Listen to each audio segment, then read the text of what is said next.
My name is Chris Torres, and welcome to another Financial Friday presented by CAFQ. Today, we'll be learning about financial fitness in the new year, specifically building a budget. It can be intimidating to get started, not to mention sticking to one. So I'm here to give you a few helpful tips on how to get your 22 budget right. First, you want to figure out what works best for you, whether that's listing everything down on a piece of paper, a spreadsheet, or an app like Mint or Fudget. You want to make sure you list all sources of income. Don't include income that's not guaranteed with things such as like overtime. So your income, this is going to include salary, any spousal or child support that you may have, dividends, bonuses. You want to itemize out the fixed amount of income on a monthly basis. If your income is variable, such as like commission-based or if you have tip income, you want to make it a habit to save when income is high to act as a cushion when a cash flow is lower. Next, you want to list out all your expenses.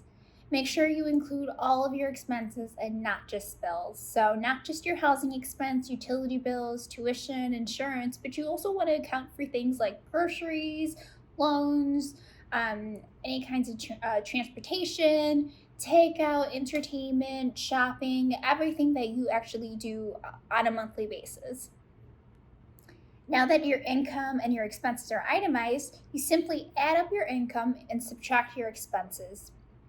You're now going to have a clear picture of where you stand. Now, this may be a very eye-opening experience for you, but it's very much needed in order to be able to create an action plan that's going to work for you. By analyzing all of your stuff, do you realize that you have more debt than you realized? Or maybe that you can carve out some money for savings by cutting back on entertainment or shopping. Next, you'll want to use these figures to create a budget. So one rule of thumb is to try the 50-30-20 rule as a simple budget framework. And so what that basically breaks down to is allow up to 50% of your income for needs, leave 30% of your income for wants, and commit 20% of your income to savings and debt repayment. A good rule of thumb is to get in the habit of paying yourself first.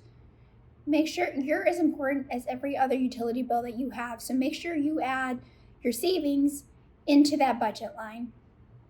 Autosave is a great way for do that. So if you have an option to set up payroll deduction, whether it's $5 a pay period, it will compound after time.